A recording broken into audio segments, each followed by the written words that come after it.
Hello and welcome to dynamic science lectures. और MSc first year की इस stat Mac की इस लेक्चर सीरीज़ में आज का जो हमारा टॉपिक है वो है इनडिस्टिंग्विशेबिलिटी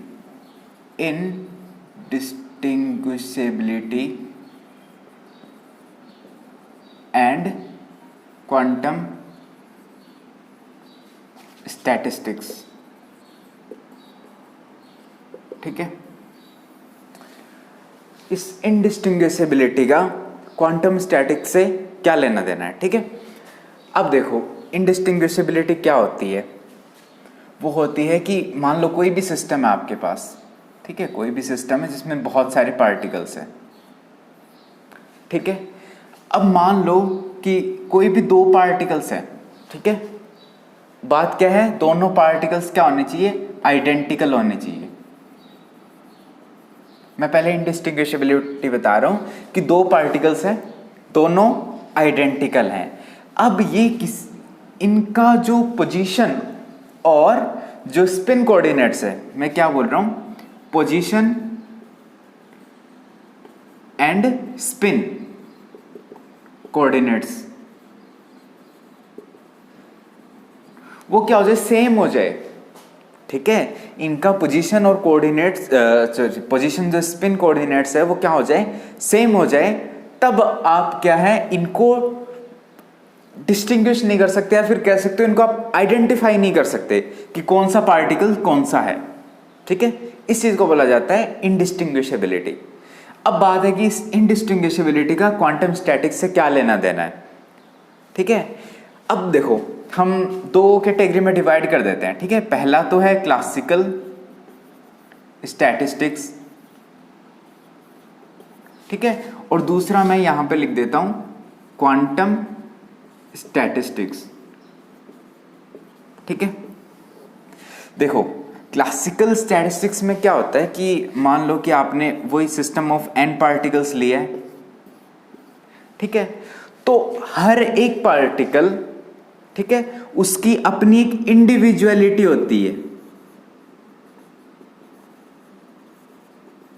ठीक है, वो अपनी इंडिविजुअलिटी नहीं खोता है, चाहे उसकी जो फिजिकल प्रॉपर्टीज है, ठीक है, position, momentum, energy, Hamiltonian same हो सकते हैं दूसरे पार्टिकल से, लेकिन वो अपनी इंडिविजुअलिटी नहीं खोता है। हर एक पार्टिकल अपनी इंडिविजुअलिटी नहीं खोता है। कैसे, देखो भाई कि जो मान लो कि कोई भी दो पार्टिकल है, ठीक है, कोई भी दो पार्टिकल है, वो क्या है, इक्विवेलेंट है, इक्विवेलेंट है। ठीक है, कोई भी दो पार्टिकल है, आइडेंटिकल पार्टिकल, वो है इक्विवेलेंट। इक्विवेलेंट का मतलब क्या है कि जो हैमिल्टोनियन है, टोटल हैमिल्टोनियन, ठीक है, किसका फंक्शन है, क्यू और पी का। ठीक है, वो क्या सेम है इन दोनों पार्टिकल के लिए। ठीक है, चाहे ये क्यू और पी कुछ भी हो, ठीक है, चाहे वही क्यू पी आप इसके लिए रखोगे, वो इसके लिए रखोगे, तो जो टोटल हैमिल्टोनियन है वो क्या आएगा, सेम आएगा। तब हमने क्या बोला, ये दोनों पार्टिकल क्या है, इक्विवेलेंट है। ठीक है, यस, हाँ, ये क्या है, इक्विवेलेंट है, इक्विवेलेंट हो गए। लेकिन फिर भी हम क्या कर सकते हैं, इन दोनों को अलग अलग डिस्टिंग्विश कर सकते हैं, अलग अलग इनको आइडेंटिफाई कर सकते हैं। कैसे, by using continuity of their trajectories। सही है, by continuity of their trajectory।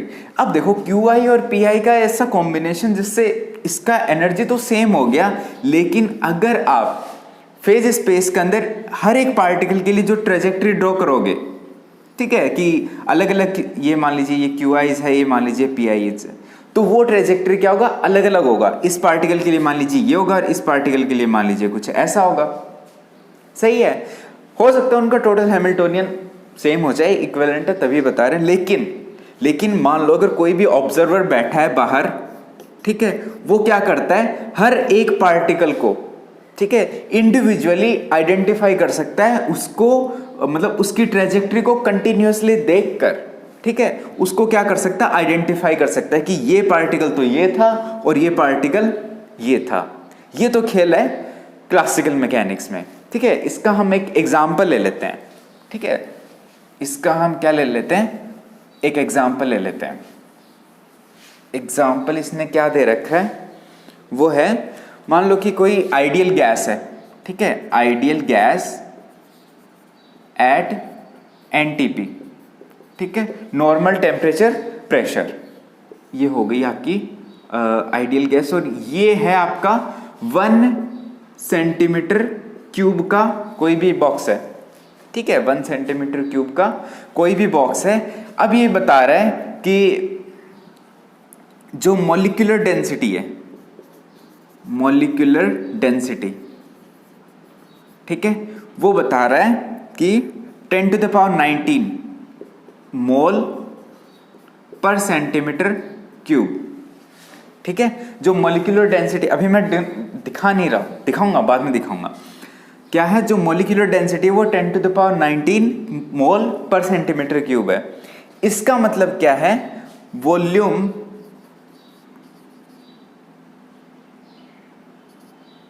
Available for each molecule. ठीक है, हर एक मॉलिक्यूल के लिए कितना वॉल्यूम अवेलेबल है, क्या हो जाएगा 1/डेंसिटी। ठीक है, वॉल्यूम वही होगा। अब देखो वो क्या आ जाएगा 10⁻⁻19 सेंटीमीटर क्यूब। ठीक है, अब ये बोल रहा है कि the radius of each molecule. ठीक है, वो ये बता रहा है 10⁻⁻8 सेंटीमीटर। ठीक है, हर एक जो मॉलिक्यूल है ना इसके अंदर, उसका जो रेडियस है r, वो कुछ इतना है 10⁻⁻8 सेंटीमीटर। अब बता रहा है वॉल्यूम ऑफ ईच मॉलिक्यूल कितना आ जाएगा, इसका क्यूब 10⁻24 सेंटीमीटर क्यूब। ठीक है, अब देखो यहां से, अब आप देखो volume available for each molecule और वॉल्यूम ऑफ ईच मॉलिक्यूल। ठीक है, हर मॉलिक्यूल के लिए कितना वॉल्यूम अवेलेबल है और एक मॉलिक्यूल वो कितना वॉल्यूम घेरता है। ठीक है, अब वो कितना घेर रहा है 10⁻⁻24 और अवेलेबल कितना है 10⁻⁻19। ज्यादा कौन सा हुआ ये। इसका मतलब क्या है कि मान लो ये है अवेलेबल वॉल्यूम। ठीक है, मान लीजिए ये है अवेलेबल वॉल्यूम और जो वॉल्यूम ऑफ ईच मॉलिक्यूल है वो कुछ इतना होगा। ये जो मॉलिक्यूल है, जो अवेलेबल स्लॉट है उसमें यहां पर होगा। ठीक है, इसका मतलब क्या है, आप इनको एक एक को आइडेंटिफाई कर सकते हो। कब, जब जो वॉल्यूम अवेलेबल है, ठीक है, वो ज्यादा हो जो वॉल्यूम हर एक मॉलिक्यूल घेरता है उससे। ठीक है, अब यहां पर आपका जो क्लासिकल लिमिट वाली इक्वेशन है वो आती है, कौन सा, जो हमने बोला था ना, r average is greater than lambda average. ठीक है, जो हमने लास्ट लेक्चर में ही बताया था। ये क्या है, ये है डी ब्रोगली वेवलेंथ, या फिर कह सकते हो स्प्रेड ऑफ मॉलिक्यूल। ठीक है, इसका मतलब क्या है, देखो ये जो हर एक मॉलिक्यूल है, ठीक है, अभी देखो हम इसी की बात कर रहे हैं, ये क्या है, ये है एवरेज सेपरेशन ऑफ 2 मॉलिक्यूल्स। ठीक है, कोई भी 2 मॉलिक्यूल के बीच में एवरेज सेपरेशन, तो वो क्या होगा, वो कुछ ये होगा। ये कितना है, आर एवरेज। ठीक है, और जो ये लैम्डा एवरेज है वो क्या है, वो ये वाला है लैम्डा एवरेज। इसका मतलब क्या है, इन पार्टिकल्स का साइज, ठीक है, इनके जो म्यूचुअल, जो इनके बीच जो डिस्टेंस है, ठीक है, इंटर मॉलिक्यूलर डिस्टेंस है, उससे क्या है, कम है उनका साइज। तब आप क्या कर सकते हो, ये जो क्लासिकल स्टैटिक्स है वो आप लगा सकते हो। और इसी केस में जो आपके मॉलिक्यूल्स है वो क्या है, डिस्टिंग्विशेबल है। क्यों, क्योंकि यहां पर इनके जो वेव फंक्शंस है, साई वेव फंक्शन, वो क्या नहीं करते, डू नॉट ओवरलैप। ठीक है, इनके जो वेव फंक्शंस है हर एक मॉलिक्यूल के, वो ओवरलैप नहीं करते। इसका मतलब आप इनको क्या कर सकते हो, डिस्टिंग्विश कर सकते हो। सही है, मुझे लगता है क्लासिकल स्टैटिक समझ आ गया होगा, इतना ही है। ठीक है, अब बात करते हैं हम क्वांटम स्टैटिक्स की। ये थोड़ा सा ऊपर लिख लेता हूं मैं।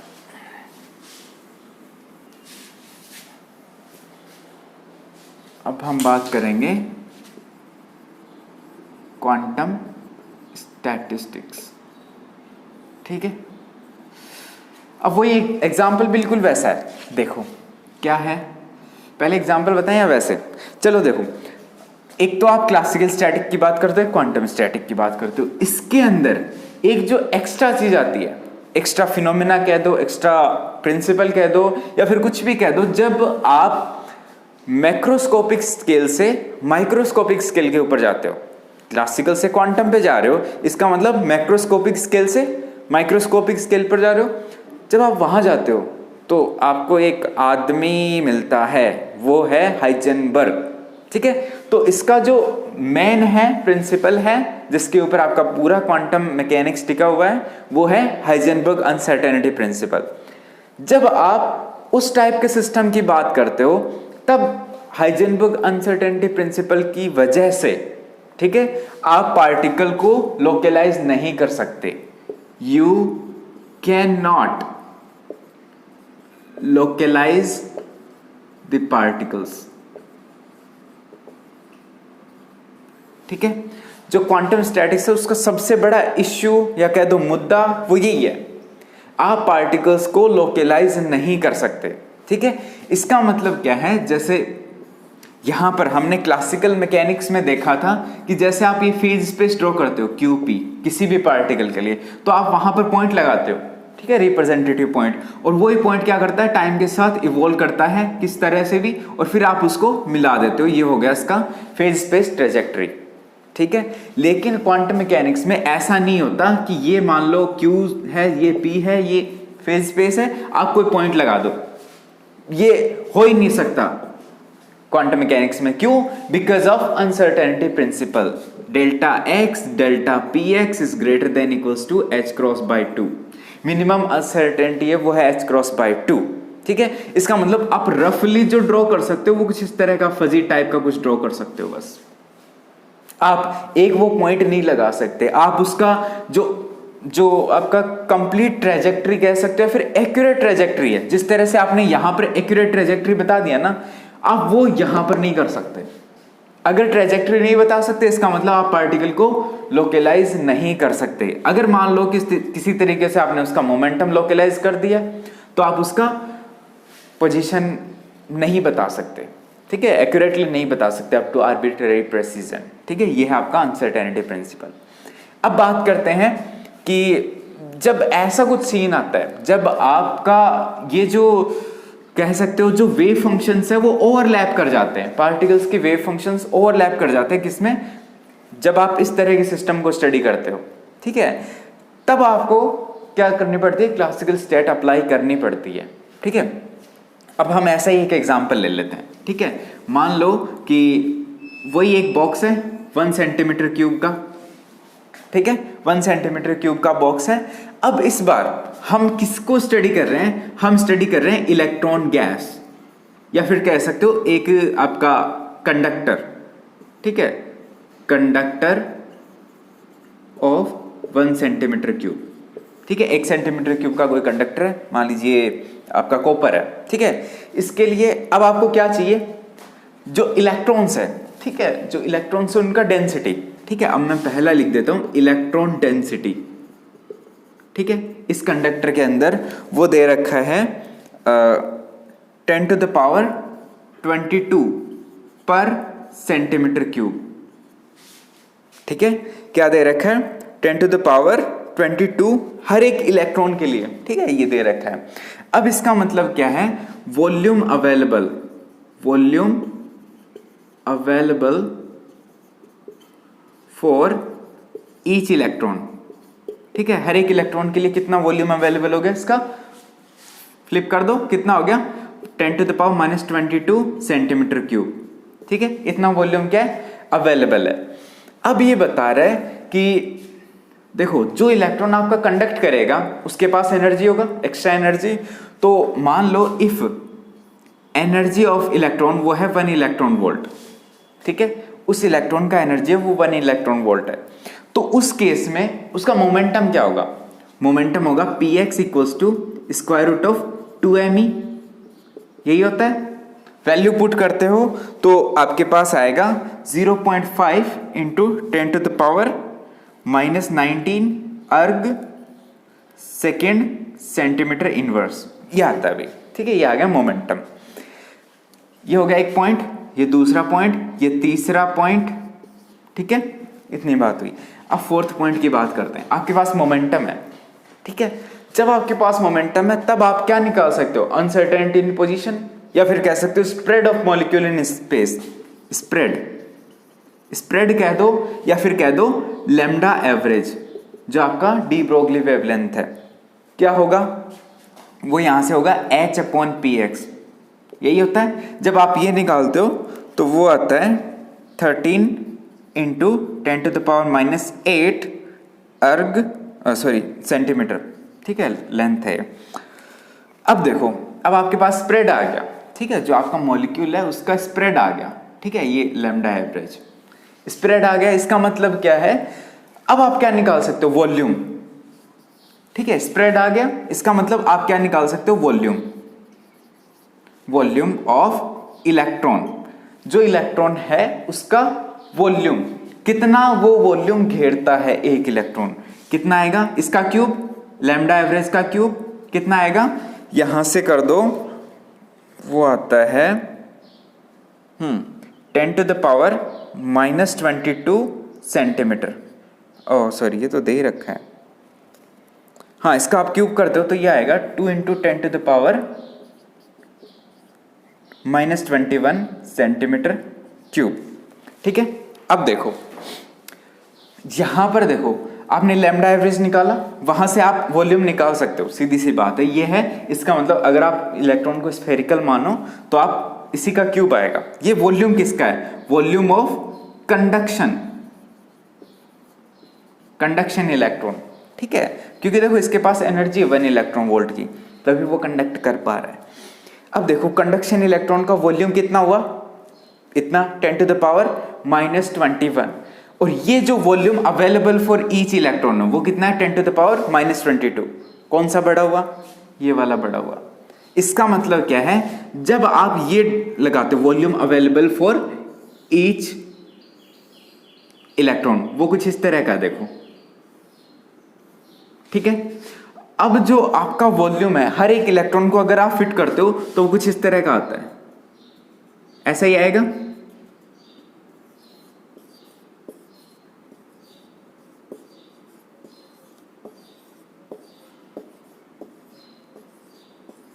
अब देखो यहां पर ये जो इलेक्ट्रॉन्स है, ठीक है, मतलब इस सिस्टम के जो पार्टिकल्स है या फिर कह सकते हो इलेक्ट्रॉन्स है, वो क्या कर रहे हैं?